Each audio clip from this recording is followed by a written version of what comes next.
Brad, what is it about Terry that has enabled him to step in Kyrie's shoes and do as well as he's been able to do? What about his personality, his makeup?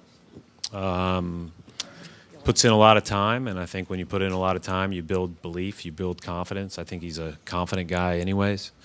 You know, he's had a lot of, you know, preparation for this whole year.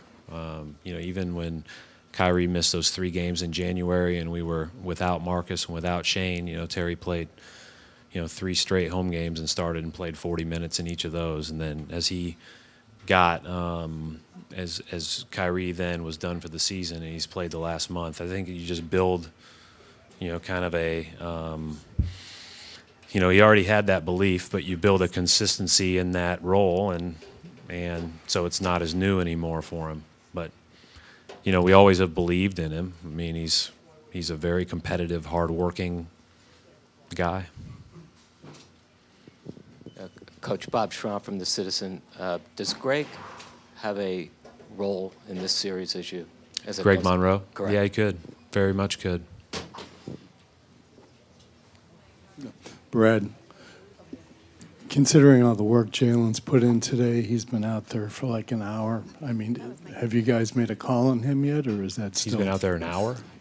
Seems like he's been out there for at least 45 minutes. He's been out there a while. Yeah. He's going to meet with our trainers and docs after this, and they'll tell me if he can or can't play. But no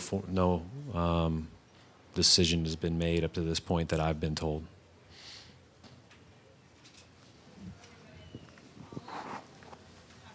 Sticking with Jalen, you had told us this morning if he was able to do some stuff at shoot-around. Was he able to do anything? And yeah.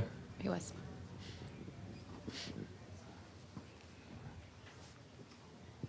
Hey, Brad.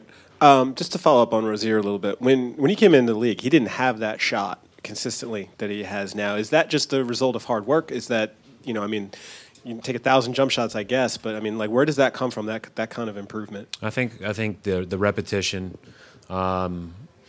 You know, I think more spacing helps some guys when they first get in the league, and I think generally, you know, if you asked me what Terry shot at Louisville, I would have no idea, you know, because all I saw, you know, obviously Danny and his staff were very, very focused on that, and I remember all of our conversations was his shot looks good.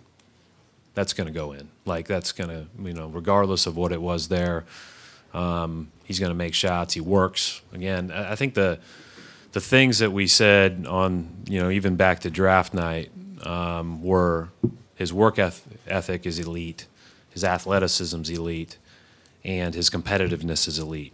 So you would think that a guy like that would continue to improve. So I think that that's shown itself true. Coach, said this morning that if Jalen does play, he might come off the bench at the beginning. What's the theory behind that? And if it is in hopes of easing him in? Just because it's such a late decision.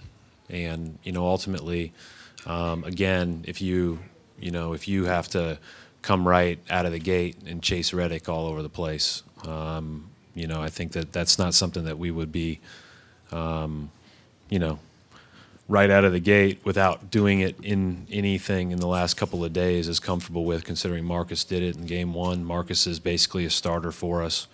You know, we can play those guys interchangeably. And Marcus, you know, is going to have his hands full as you always do when you're chasing Redick around.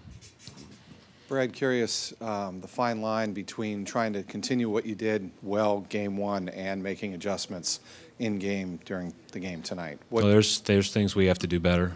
You know, we talked about that in depth the last 2 days, and you know, we know that they'll make tweaks too. I think at the end of the day, it's you know, the tweaks will be the tweaks, but it's, do you come with the right intensity? Do you play the game the right way? And do you do it for as many possessions as possible? And, you know, you see that kind of across the league in all these different playoff series. It's hard, and we know it's going to be hard. We know that every game's its own entity, and we've known from the moment we left TD Garden on Monday night that we're going to have to play better in game 2 than game 1 to win.